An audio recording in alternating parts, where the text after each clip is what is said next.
समय की धारा बही जाती है, आप उसका कोई उपयोग कर सकते हैं।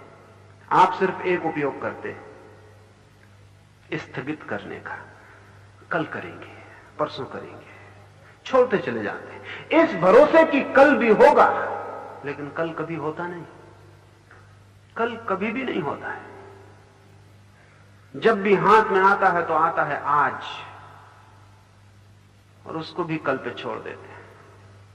जीते ही नहीं, स्थगित किए चले जाते हैं। कल जी लेंगे, परसों जी लेंगे, फिर एक दिन द्वार पर मौत खड़ी हो जाती है, वो क्षण भर का अवसर नहीं देती, और तब हम पछताते हैं। वो सब जो स्थगित किया हुआ जीवन है सब आंख के सामने खड़ा हो जाता है कि क्या क्या जी सकते थे, क्या हो सकता था, कितने अंकुर निकल सकते थे जीवन में, कितनी यात्रा हो सकती थी, वो कुछ भी ना हो पाई।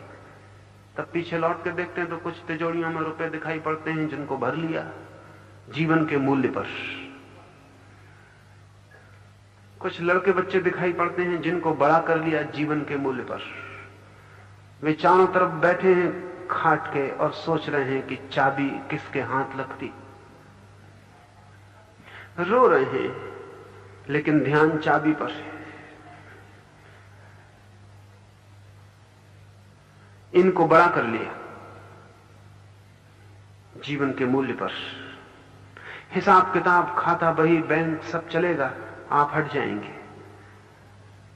आपका खाता किसी और के नाम हो जाएगा, आपका मकान किसी और का निवास स्थान बन जाएगा, आपकी आकांक्षाएं किन्हीं और के भूत बन जाएंगी, उन पर सवार हो जाएंगी और आप विदा हो जाएंगे। और आपने सारे जीवन जो भी मूल्यवान था उसको स्थगित किया। हम धर्म को स्थगित करते हैं और अधर्म को जीते हैं। क्रोध हम अभी कर लेते हैं, ध्यान हम कहते हैं कल कर लेंगे, प्रार्थना हम कहते हैं कल कर लेंगे, बेईमानी हम अभी कर लेते हैं, धर्म को करते हैं स्थगित, अधर्म को अभी जी लेते हैं। लेकिन क्यों? हमको भी पता है कि जो कल पे स्थगित किया वो हो नहीं पाएगा, इसलिए जो हम करना चाहते हैं वो आज कर लेते हैं, जो हम नहीं करना चाहते और केवल दिखाते हैं कि करना चाहते हैं वो हम कल पे छोड़ देते हैं। इसमें गणित है साफ। कोई महावीर कोई पता है ऐसा नहीं, हमको भी पता है। हमको भी पता है क्रोध करना हो अभी कर लो, हम कभी नहीं कहते कल क्रोध करेंगे। तो हम करना चाहते हैं, हम भी जानते हैं आज कर लो, समय का कोई भरोसा नहीं। महावीर ही जानते हैं ऐसा नहीं, हम भी जानते हैं। जो हम करना चाहते हैं अभी कर लेते हैं, जो हम नहीं करना चाहते हम बेईमान हैं। नहीं करना चाहते तो साफ कहना चाहिए नहीं करना चाहते, लेकिन हम होशियार अपने को धोखा देते। हम कहते करना तो हम चाहते हैं लेकिन अभी समय नहीं, कल कर लेंगे। इसे ठीक से समझ लें, जिसे आप कल पर छोड़ रहे हैं जान लें आप करना नहीं चाहते।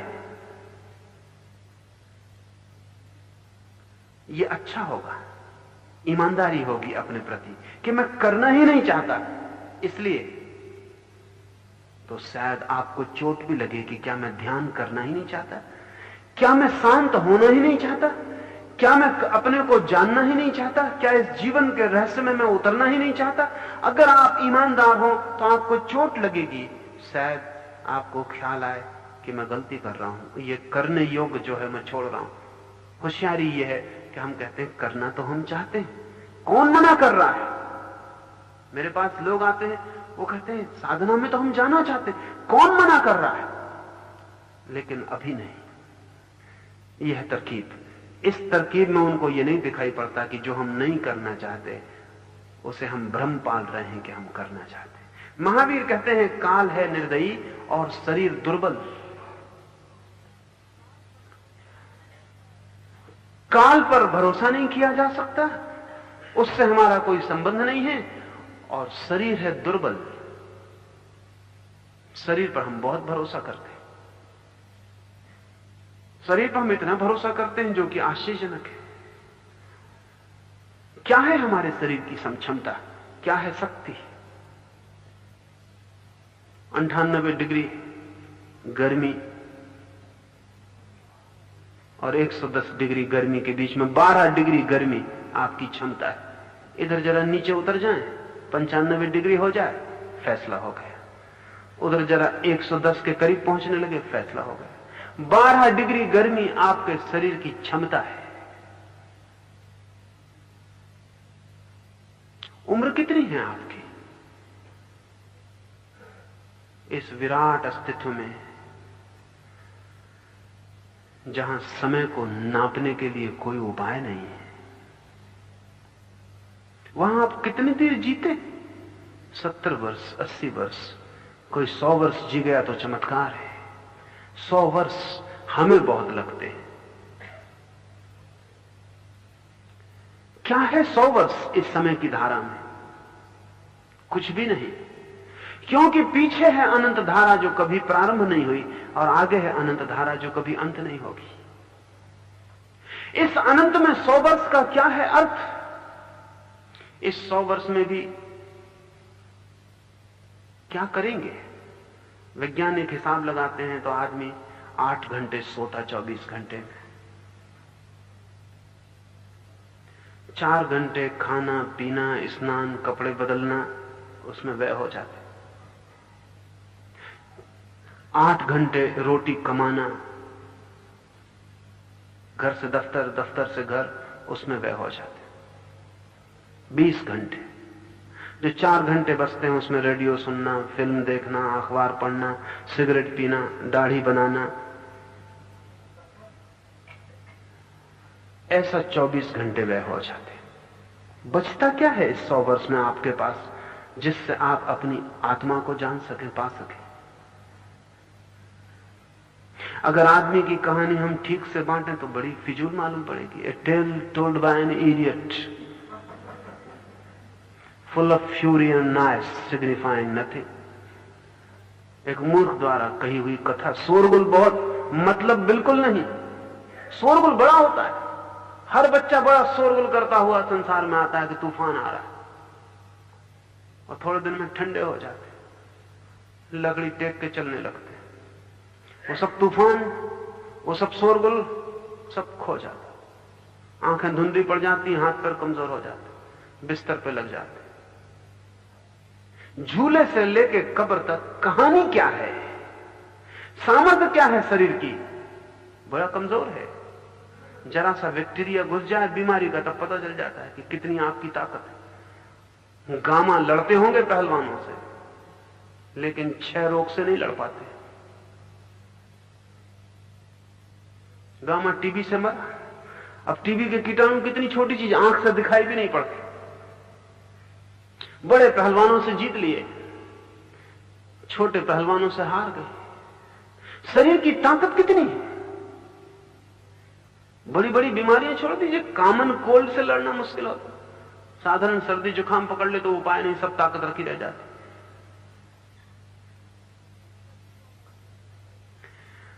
इस शरीर को अगर हम भीतर गौर से देखें, इसकी क्षमता क्या है? हड्डी, मांस, मज्जा, इसका मूल्य कितना है? वैज्ञानिक कहते हैं 5 रुपए से ज्यादा नहीं, वो भी महंगाई की वजह से, आपकी वजह से नहीं। इतना अल्युमिनियम है, इतना लोहा है, इतना तांबा है, इतना फलाने का, सब निकाल के रख लें, 5 रुपए का सामान। 5 रुपए के सामान पे इतने इतरा रहे। ये जो थोड़ा सा अवसर है जीवन का, उसमें शरीर की कोई क्षमता तो है नहीं। शरीर दुर्बल है, एकदम दुर्बल है। उधर सूरज ठंडा हो जाए, ये 3.5 अरब लोग यहां एकदम ठंडे हो जाएंगे। क्या है क्षमता? जरा सा ताप बढ़ जाए, गिर जाए जमीन का, ठंडे हो जाएंगे। अभी ध्रुव की जमी हुई बर्फ पिघल जाए, सब डूब जाए।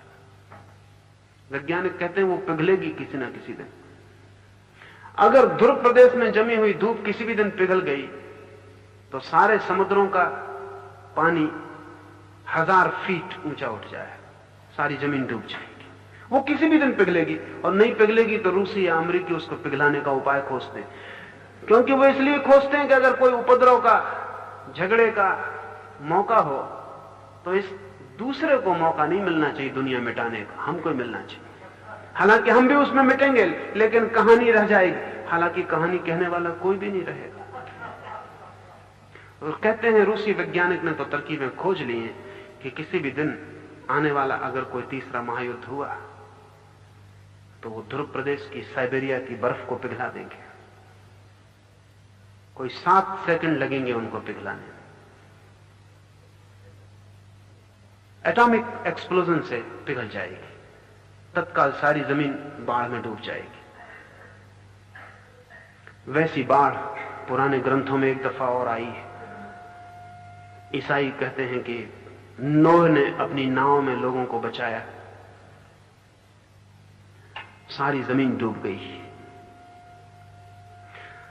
अध्यात्म की दिशा में जो गहरे काम करते हैं वो कहते हैं एक पूरा महाद्वीप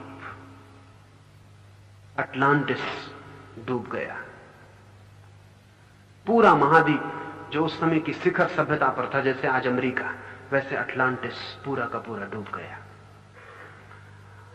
अभी तक ये समझा नहीं जा सका। दुनिया के सभी धर्मों की कथाओं में उस महान बाढ़, ग्रेट फ्लड की बात है। भारतीय कथाओं में, मिस्री कथाओं में, यूनानी कथाओं में, सारी दुनिया की कथाओं में उस बाढ़ की बात है। वो बाढ़ जरूर हुई होगी। जब से वैज्ञानिकों को पता चला है कि ध्रुव की बर्फ पिघलाई जा सकती, तब से यह संदेह है कि वो बाढ़ भी किसी युद्ध का परिणाम थी।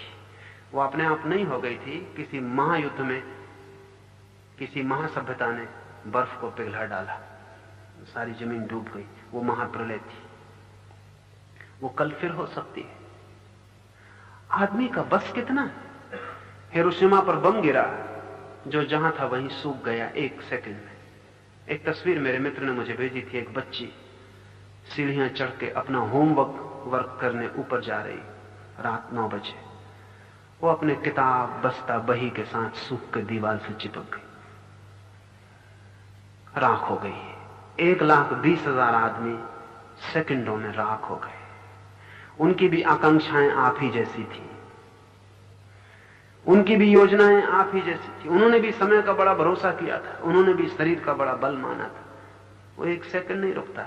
अभी हम यहां बैठ के बात कर रहे हैं, एक सेकंड में सब रुक जा सकता है और कोई उपाय नहीं शिकायत का। महावीर कहते हैं शरीर है दुर्बल, काल है निर्दयी।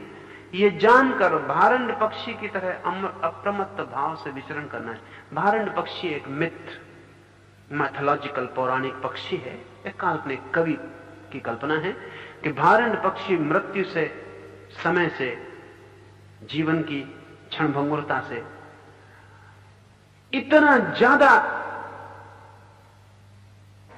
भयभीत है कि वो सोता ही नहीं, वो उड़ता ही रहता है जागता हुआ, कि सोए और कहीं मौत ना पकड़ ले, कि सोए और कहीं जीवन समाप्त ना हो जाए, कि सोए और कहीं वापस ना उठे।